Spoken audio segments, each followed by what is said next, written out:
এক পর্যায়ে তার স্ত্রী মাটি থেকে উঠে অন্দরমহলে চলে গেল এবং সুন্দর পোশাক পরে প্রতারক ভাইদের জন্য চা নাস্তা নিয়ে হাজির হলো। আপনি যদি সন্তানকে শিশুকাল থেকে এসব শিক্ষা না দেন, তাহলে বড় হয়ে মোল্লা নাসির উদ্দিনের ছেলের মতো মুরগির দামে ভেড়া আর ভেড়ার দামে ষাঁড় বিক্রি করে দিয়ে চলে আসবে। অথবা কেনার সময় ভেড়ার দামে মুরগি কিনবে আর ষাঁড়ের দামে ভেড়া কিনবে।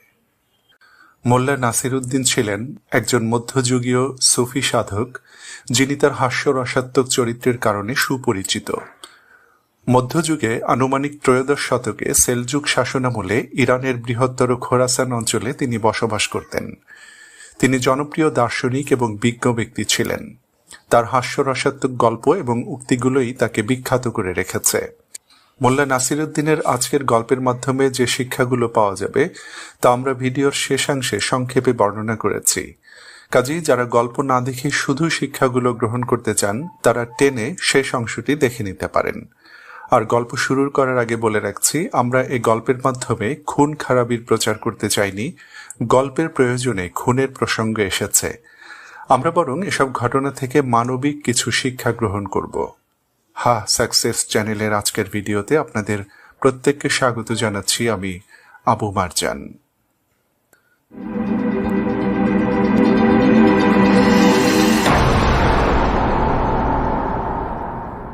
মোল্লা নাসির উদ্দিনের কাছে মনে হলো তার ছেলেটি অনেক বড় হয়ে গেছে, তাকে বিয়ে করানো দরকার।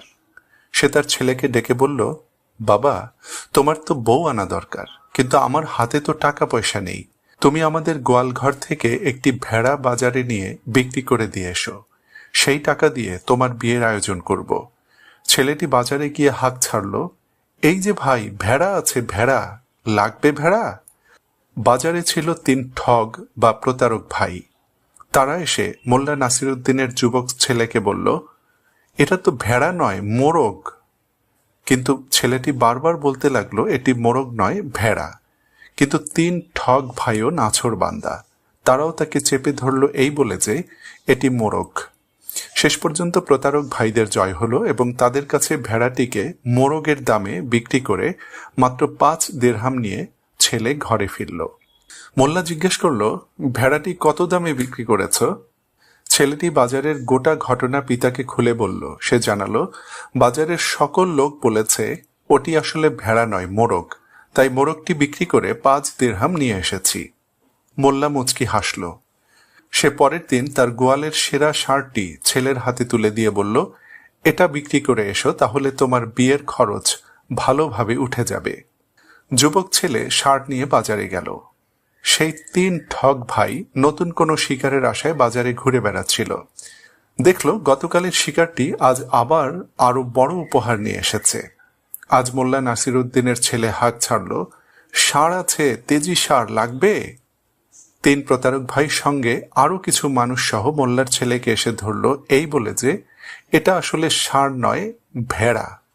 আজ আবার গতকালের ঘটনার পুনরাবৃত্তি হলো এবং মোল্লার ছেলে ষাঁড়টিকে ভেড়ার দামে বিক্রি করে মাত্র 100 দিরহাম নিয়ে বাড়ি ফিরল, অথচ ষাঁড়টির দাম ছিল অন্তত 1000 দিরহাম। মোল্লা জিজ্ঞেস করল, ষাঁড়টি কত দিরহামে বিক্রি করলে? ছেলে জবাব দিল, 100 দিরহাম। এবার মোল্লা ছেলেকে বলল, না, তুমি আমার ছেলে কিনা তা নিয়ে আমার সন্দেহ হচ্ছে। একটা তেজি ষাঁড় ভেড়ার দামে বিক্রি করে এলে? ছেলের কাছে সব শুনে মোল্লা ওই 3 প্রতারক ভাইকে শিক্ষা দিতে মনস্থির করল। পরদিন মোল্লা নাসির উদ্দিন একটি গাধার পিঠে চেপে বাজারে চলল। বাজারের কাছাকাছি পৌঁছে মোল্লা গাধার লেজের নিচে 5 দিরহাম এমনভাবে বেঁধে রাখল যেন একটু জোরে নড়া লাগলেই পড়ে যায়। সে ওই ঠগ ভাইদের আগে থেকেই চিনত। মোল্লা তাদের সামনে গিয়ে গাধার পিঠে জোরে চাবুক মারল। গাধা ব্যথায় কক করে লাফিয়ে উঠল এবং তার লেজের নিচ থেকে 5 দিরহামের কয়েনটি নিচে পড়ে গেল। মোল্লা এবার সেটি উঠিয়ে নিল। এরপর কয়েকবার সে প্রতারক ভাইদের সামনে ওই কারিশমার পুনরাবৃত্তি করল। এই দৃশ্য দেখে ঠগ ভাইয়েরা তাজ্জব বনে গেল। ছোট ভাই বলে উঠল, দেখো, এই গাধাটার পেছন থেকে শুধু দিরহাম বের হচ্ছে। মেজ ভাই বলল, চলো গাধাটা বুড়োর কাছ থেকে কিনে নেওয়া যাক। কিন্তু বড় ভাই বলল, মনে হয় না সে এটা বিক্রি করবে। মেজ ভাই বলল, চলো না, যেভাবেই হোক গাধাটা কিনতেই হবে। 3 ভাই গিয়ে মোল্লাকে ধরল। বলল, জনাব, আপনি কি গাধাটা আমাদের কাছে বিক্রি করবেন? মোল্লা জবাব দিল, না, এই গাধাটি আমার উপার্জনের একমাত্র সম্বল। এটি বিক্রি করলে ছেলেপুলে নিয়ে না খেয়ে মরতে হবে। প্রতারক বড় ভাই বলল, আমরা তোমাকে অনেক টাকা দেব, বিক্রি করে দাও। মোল্লা বলল, আমার কাছে আর যা চাও চাইতে পারো, কিন্তু গাধাটা চেও না। কিন্তু শেষ পর্যন্ত ঠক ভাইদেরই জয় হলো। মোল্লা নাসিরউদ্দিন 1000 দিরহামে 50 টাকা দামের গাধাটি বিক্রি করে দিল। সে 3 ভাইকে বলল, একটা খালি ঘরে গাধাটাকে বেঁধে রাখবে, তাকে 1 মণ খেজুর এবং 1 মণ কিশমিশ খেতে দেবে। 3 দিন ওই ঘরের দরজা বন্ধ রাখবে। চতুর্থ দিন সকালে গিয়ে দরজা খুলে দেখবে ঘরটি দিরহামে ভরে গেছে। ভাইয়েরা হুবহু মোল্লার কথা মেনে চলল এবং চতুর্থ দিন সকালে গিয়ে দরজা খুলে দেখল গাধাটি মরে পড়ে আছে, দিরহামেরও কোনো খবর নেই। 3 ভাই ভীষণ রেগে গেল। তারা ওই বুড়োকে খুঁজে বের করে তাকে হত্যা করার শপথ নিল। ওদিকে মোল্লা নাসিরউদ্দিন জানত 3 ভাই প্রতিশোধ নিতে তার বাড়ি আসবে। সে তার স্ত্রীকে ডেকে বলল, শোনো, আমি একটি ভেড়া জবাই করে তার পাকস্থলী রক্ত দিয়ে ভরে তোমার ঘাড়ে বেঁধে দেব। তুমি তোমার আঁচল দিয়ে ঘাড়টি ঢেকে রাখবে যাতে দেখা না যায়। এরপর ওই 3 ভাই এসে যখন আমার সঙ্গে কথা বলতে থাকবে, তখন আমি তোমাকে তাদেরকে চা নাস্তা দিতে বলবো। তুমি রেগে গিয়ে বলবে, যখন তখন যাকে তাকে ধরে বাড়ি নিয়ে আসবে আর আমি তাদের আপ্যায়ন করব? আমি পারবো না। তোমার এই কথা শুনে আমি রেগে গিয়ে একটি চাকু হাতে নিয়ে তোমার ঘাড়ে আঘাত করব। তোমার ঘাড়ে থাকা ভেড়ার পাকস্থলী ফেটে ফিনকি দিয়ে রক্ত বের হবে।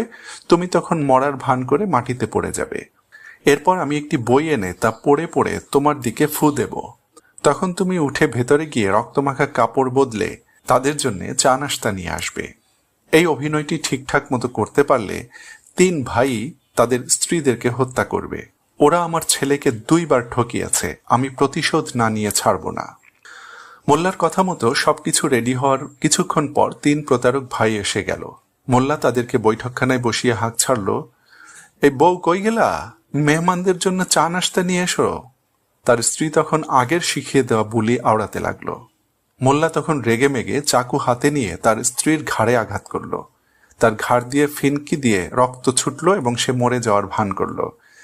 3 ভাই এবার মোল্লাকে হত্যা করার কথা ভুলে গিয়ে তার হাতে তার স্ত্রীর খুন হওয়ার দৃশ্য দেখে হতভম্ব হয়ে গেল। তারা বলল, তুমি কি করলে? সামান্য চা নাস্তার জন্য স্ত্রীকে মেরে ফেললে? মোল্লা বলল, তোমরা চিন্তা করো না, ওকে এখনই আমি জীবিত করে দিচ্ছি। সে তার ঘর থেকে একটি পুরনো বই এনে তা পড়তে লাগলো এবং কিছুক্ষণ পর পর স্ত্রীর শরীরে ফুৎকার দিতে লাগলো। এক পর্যায়ে তার স্ত্রী মাটি থেকে উঠে অন্দরমহলে চলে গেল এবং সুন্দর পোশাক পরে প্রতারক ভাইদের জন্য চা নাস্তা নিয়ে হাজির হলো। এই দৃশ্য দেখে 3 ভাই 4 পর্নায় অবাক হলো। তারা বলাবলি করতে লাগলো, এই বইটি তো আমাদের খুবই দরকার। বোর সঙ্গে তো আমাদেরও প্রায়ই ঝগড়া হয়, কখন না জানি রেগে গিয়ে খুন করে ফেলি। যদি সেরকম কিছু হয়ে যায় তাহলে বইটি পড়ে আবার জীবিত করতে পারবো। 3 ভাই মোল্লা নাসিরউদ্দিনের কাছে আবদার জানালো সে যেন বইটি তাদের কাছে বিক্রি করে দেয়। মোল্লা তখন বলল, এই বই তো আমার প্রতিদিন দরকার হয়, তোমাদের কাছে বিক্রি করে দিলে আমার বোর কি হবে? কিন্তু 3 ভাই নাছোড় বান্দা, বইটি তাদের চাই চাই। শেষ পর্যন্ত দীর্ঘ আলোচনা ও দরদাম শেষে 1000 দিরহাম দিয়ে বইটি কিনে বাড়ি ফিরল 3 ভাই। এই ঘটনার 3 দিনের মাথায় বড় ভাই তার স্ত্রীর সঙ্গে ঝগড়ায় লিপ্ত হলো এবং চাকু মেরে তাকে হত্যা করল। এরপর সেই বই নিয়ে বসল, শুরু থেকে শেষ পর্যন্ত পড়তেই থাকলো এবং স্ত্রীর শরীরে ফু দিতে লাগলো, কিন্তু কিছুতেই কিছু হলো না। এই ঘটনা সে তার ভাইদের বলল না, বইটি মেজভাইকে দিয়ে দিল।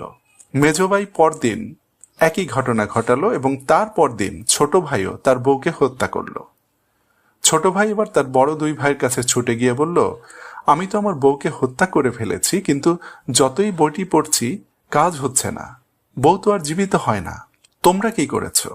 এবার বাকি 2 ভাইও একই কথা বলল। এবার 3 ভাই ক্রোধে অগ্নিশর্মা হয়ে উঠল। তারা সিদ্ধান্ত নিল এবার যে করেই হোক মোল্লাকে হত্যা করবে এবং তার গোশত দিয়ে কাবাব বানিয়ে পশু পাখিকে খাওয়াবে। ওদিকে মোল্লা জানতো যে 3 প্রতারক ভাই তাদের স্ত্রীদের হত্যা করার পর প্রতিশোধ নিতে তার কাছে আবার ছুটে আসবে। তাই সে তার স্ত্রীকে বলল, আমি কবরস্থানে যাচ্ছি একটি কবরের ভেতরে এমনভাবে ছিদ্র করতে যাতে তার মধ্যে জীবিত মানুষ আরামে অবস্থান করতে পারে।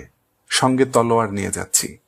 তুমি উপর দিয়ে কবরটি ঢেকে দেবে এবং 3 ভাই এলে বলবে মোল্লা মারা গেছে এবং তাকে কবর দেওয়া হয়েছে। আজ যদি আমি 3 ভাইকে হত্যা না করছি তাহলে আমার নাম মোল্লা নাসির উদ্দিন নয়। কিছুক্ষণ পর 3 ভাই রেগে মেগে মোল্লার বাড়ি উপস্থিত হলে তার স্ত্রী কান্নাকাটি করে তাদেরকে জানালো যে মোল্লা গতকাল মারা গেছে এবং তাকে স্থানীয় গোরস্থানে দাফন করা হয়েছে। 3 ভাই বলল, যাহ বাবা, প্রতিশোধ নিতে পারলাম না, তাহলে এক কাজ করা যাক, এমন দুষ্ট লোকের কবরে মলত্যাগ করে আমাদের রাগ কিছুটা প্রশমিত করি। 3 ভাই কবরস্থানে গিয়ে মোল্লার কবর খুঁজে বের করলো এবং উপর থেকে গর্ত করে বড় ভাই সেখানে বসলো মলত্যাগ করার জন্যে। মোল্লা নাসির উদ্দিন এমন সুযোগের অপেক্ষাই ছিল।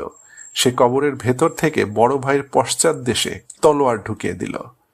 এই দৃশ্য দেখে মেজভাই বলল, এই লোকটা মরে গিয়েও দেখি আমাদের শান্তিতে থাকতে দেবে না।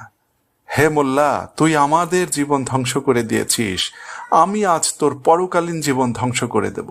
এই বলে সে ওই গর্তের উপর মলত্যাগ করতে বসল। মোল্লার তলোয়ারের আঘাতে তার পরিণতিও তার বড় ভাইয়ের মতো হলো। 2 আহত ভাই ছটফট করতে লাগলো। এবার ছোট ভাই বলল, তোমরা লাফালাফি করছো কেন? একটা কাজ ঠিক মতো করতে পারো না দেখছি, সরো, এই কাজটি কেবল আমাকে দিয়েই সম্ভব। এবার ছোট ভাই ওই গর্তে বসলো মোল্লার কবরে মলত্যাগ করার জন্যে। তাকেও তলোয়ারের এক আঘাতে হত্যা করে ফেলল নাসির উদ্দিন। এরপর খুশি মনে কবর থেকে বের হয়ে নিজের বাড়ির পথ ধরল।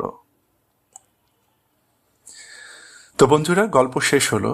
এই গল্প থেকে আমরা যেসব শিক্ষা নিতে পারি সেগুলো হচ্ছে, আপনার সন্তানকে ছোটবেলা থেকেই সবকিছু শিক্ষা দিন। তার বোঝার বয়স হওয়ার সঙ্গে সঙ্গে তাকে বাজারে নিয়ে যান, জিনিসপত্রের দরদাম করতে শেখান, বিক্রেতাদের সঙ্গে কিভাবে কথা বলতে হয় তা জানতে দিন। একথা ভাববেন না যে আপনার সন্তান বয়স বাড়ার সঙ্গে সঙ্গে অটোমেটিক সবকিছু শিখে যাবে। স্কুলের পুঁথিগত বিদ্যা তাকে এসব কিছু শেখাবে না। আপনি যদি সন্তানকে শিশুকাল থেকে এসব শিক্ষা না দেন তাহলে বড় হয়ে মোল্লা নাসির উদ্দিনের ছেলের মতো মুরগির দামে ভেড়া আর ভেড়ার দামে ষাঁড় বিক্রি করে দিয়ে চলে আসবে, অথবা কেনার সময় ভেড়ার দামে মুরগি কিনবে আর ষাঁড়ের দামে ভেড়া কিনবে। গল্পের দ্বিতীয় শিক্ষা হচ্ছে, যারা ঠগ, প্রতারক বা চিটিংবাজ তাদের জানা উচিত তারা যত বড় চিটারই হোক না কেন তাদেরও ওস্তাদ আছে। সারা জীবনের চিটিং এর ফল যে কোনো সময় একসঙ্গে পেয়ে যাবে। তাই মানুষের সঙ্গে প্রতারণা বা চিটিং করা উচিত নয়। গল্পের 3 নম্বর শিক্ষা হচ্ছে, সব সংসারেই ঝামেলা আছে। এমন কোনো স্বামী স্ত্রী নেই যাদের মধ্যে ঝগড়া হয়নি। আপনি ভাববেন না আপনি একাই কষ্টে আছেন। না, সবার দাম্পত্য জীবনে এই সমস্যা কম বেশি হয়। তাই নিজেকে ভর্ৎসনা করবেন না এবং অপরকে আপনার চেয়ে সুখী ভাববেন না। মোল্লা নাসির উদ্দিনের গল্পের 4 নম্বর শিক্ষা হচ্ছে, প্রকৃতি বিরোধী অস্বাভাবিক কোনো বক্তব্য বিশ্বাস করবেন না। বিভিন্ন সময় দেখা যায় মৃত মানুষকে জীবিত করার কথা বলে আমাদের দেশের বিভিন্ন স্থানে তথাকথিত ওঝারা মানুষের পকেট খালি করে ফেলে।